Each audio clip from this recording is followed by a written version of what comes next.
I am one of the million. What is it that we need? People who respond to the idea of this 1 million conscious black voters and contributors.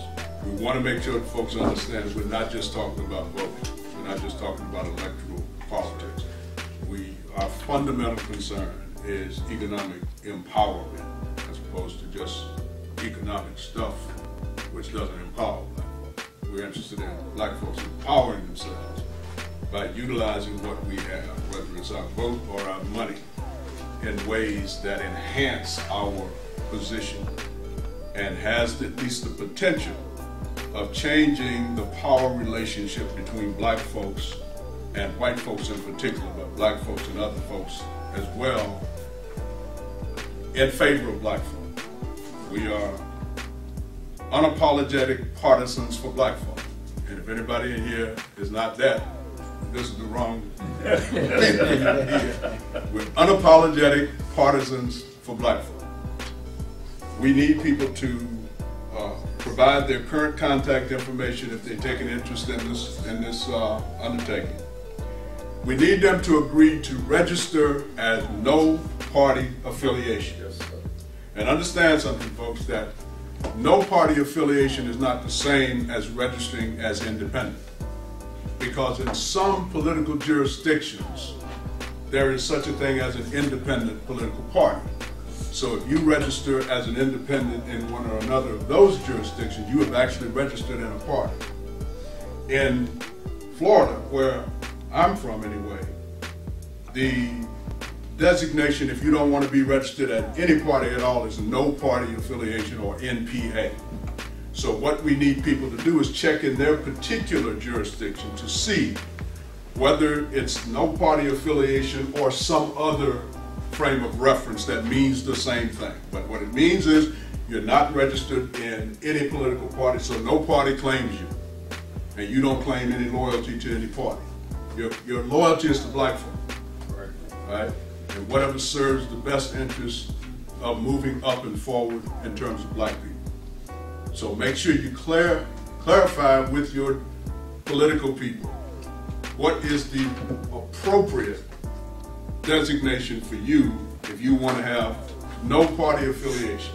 Now let me just say this, because I get this from people. They say, but if I register no party affiliation, I can't vote in the primary. Well, we don't care about the primary. But also, that is not true across the board. There are some jurisdictions, and thanks to the conservative Republicans, where they have open primaries. So anybody can vote in any primary. And in fact, the Tea Party folks have been very effective by taking their people into Democratic primaries and voting against or for whichever Democratic Party candidate they would prefer to run against. So they create all kind of mischief like that. But that's because they study the way the system works and they deal with it schematically, whereas we just go along with the program according to what our supposed leaders and spokespersons tell us that we ought to do, which is usually to register in the Democratic Party and vote for the Democratic Party. We're neither pro or anti-Democrat Party, or pro or anti-Republican Party, pro or anti-Green Party. We're pro-black people. And we're dealing in two areas in particular at this juncture. We're dealing in the business of influencing public policy. Most black folks refer to that as political action or whatever the case may be, but the purpose of engaging in political action and political activity is to influence public policies that are decided by politicians. So it's a public policy issue that we're dealing with when we talk about politics and elections and things of that nature. The other, of course, is economic empowerment. And we always use the term economic and empowerment together because we're not simply talking about black folks, moving up the ladder economically and things like that, because that doesn't always, as we all know, benefit black folk. We've got more upper middle class black folks today than anyone ever imagined we'd ever have. We have more multimillionaires and more than a few billionaires, black ones. And none of that benefits the black collective. So when we talk about economic empowerment, we're talking about empowering black people collectively. Even if we have our million voters, if we can't deliver them to whoever we have struck a deal with, somebody says, okay, we will support reparations aggressively if you all give us your 1 million voters and whatever amount of money your 1 million voters will donate to a candidate or to a campaign, as the case may be. We've got to be able to deliver on the promise, so to speak. It needs to be clear that they have to be agreeable, that when we say, okay, we have negotiated with whichever party or whichever candidate, and we need to all go out here and deliver this 1 million votes. In some instances, we may decide that because nobody gave us what we wanted, we might want to mount our 1 million voters to go vote against somebody, just to punish them.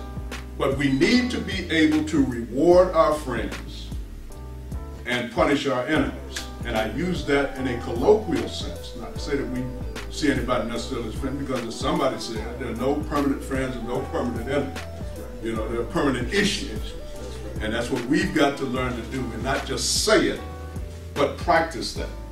We also need them to agree to purchase this 1 million conscious black voter and contributors t-shirt.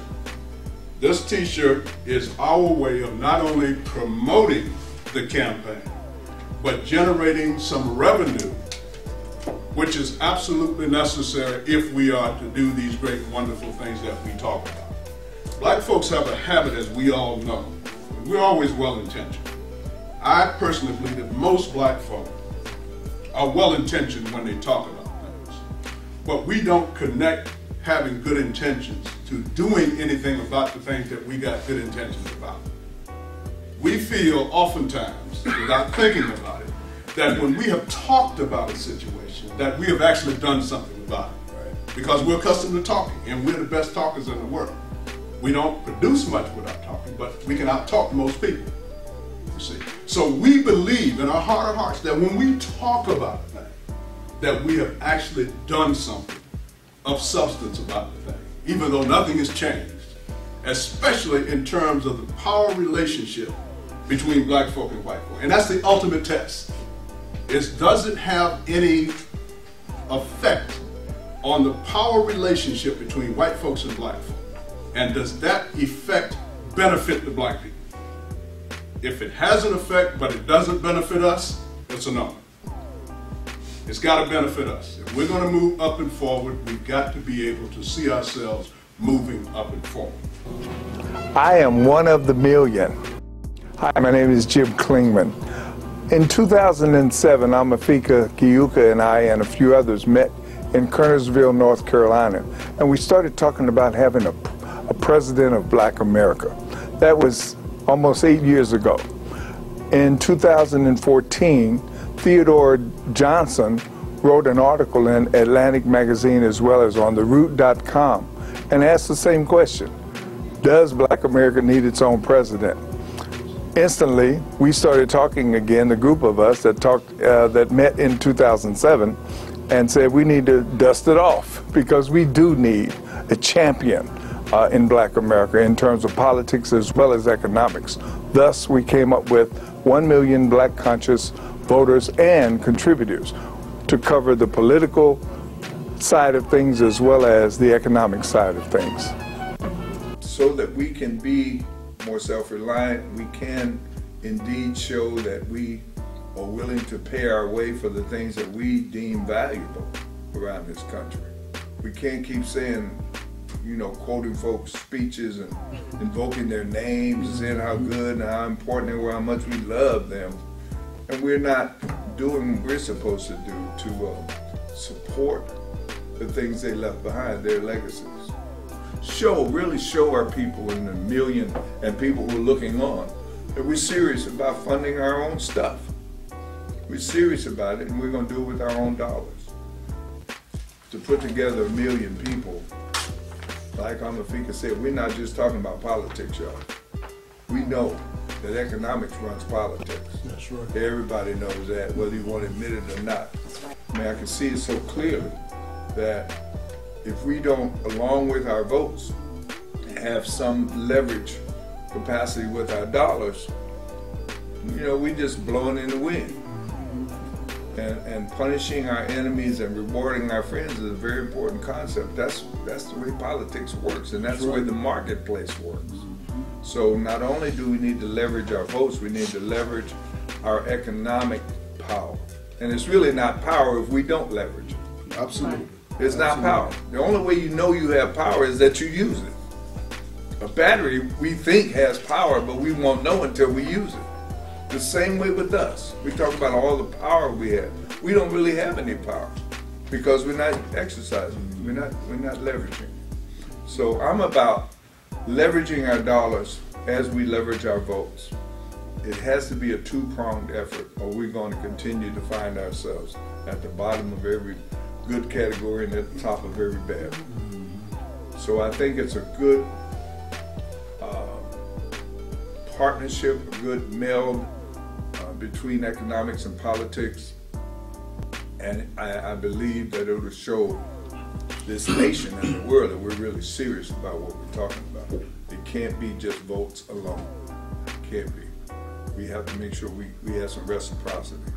Reciprocity in the political system, and you know what I call getting more quo for our quid. You know, we know about the term, but we don't get any quo back. We just give all of our quid. And reciprocity in the marketplace. By telling folks, we're not going to keep giving you our money if we're not getting anything back. And the other leg on that stool is taking care of our own organizations. Establishing them, sustaining them, forming endowments if that's what we want to do to make sure that it never goes away. Scholarships for our young people, everything. We can do it. We have the money to do it. I'm one of the million. My name is Monica Williams. I hail from Cincinnati, Ohio by way of Flint, Michigan. I became involved with this movement in 2006 when I was invited to a meeting in Cincinnati by Jim Klingman where I met Baba Amefika Kiyuka, and the rest, as they say, is history. It's kind of been off and on, but now that it's on again, I'm so very happy to be a part of this great opportunity to invigorate the black electorate, to get our people in position to impact and influence public policy where they are concerned. Becoming involved in politics is not about political action groups and formal PACs, but it's about influencing public policy. Because public policy is what drives politics and what drives politicians, and that's the cog, that's the chink that black people for years have missed. We are all about political action, but we don't understand what fuels political action. So we missed that. The right to vote, access to education, but what we did not gain was power. That's right. That's right.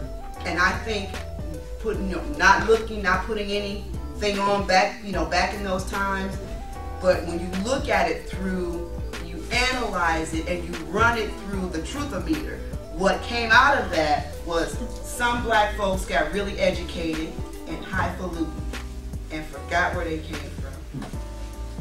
Some black folks got elected to office and forgot where they came from, right? A whole bunch of black people voted who never voted before, but had absolutely no idea what they were doing. And so when you don't know what you're doing, when you don't know why you're doing it, when you don't get anything from it, you don't think you've lost anything. We don't recognize the value that we have in voting, and it's not just for the sake of saying, I voted today. But we vote for the purpose of shaping public policy in such a way that it positively impacts our communities. If we don't do that, if we don't vote with that in mind, then there's no need to vote. Our vote becomes null and void because it has absolutely no power. The power doesn't happen in recreation centers. The power doesn't happen on the playground.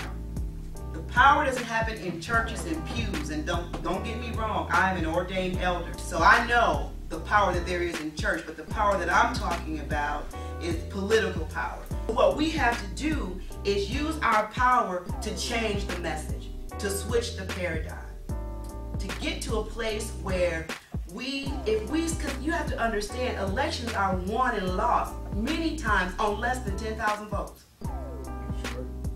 On less than 10,000 votes.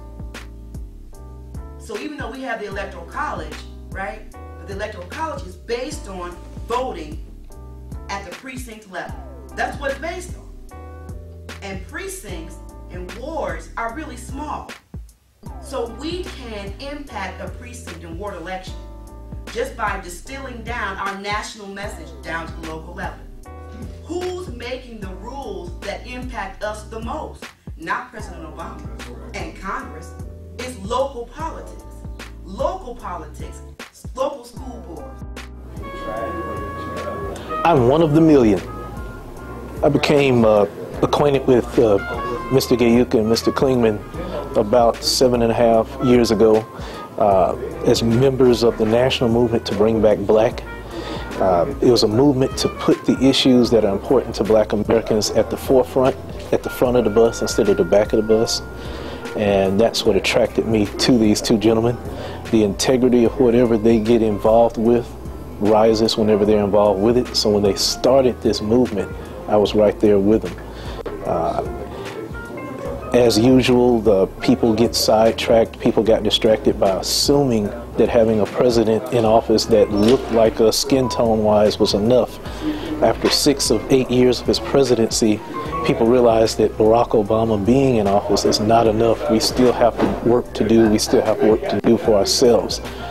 And after Theodore Johnson, a naval officer, and someone that I can relate to and mainstream black America can relate to, asked publicly if America needs its own black president, something that Mr. Amefika Gayuka suggested way back prior to 2007.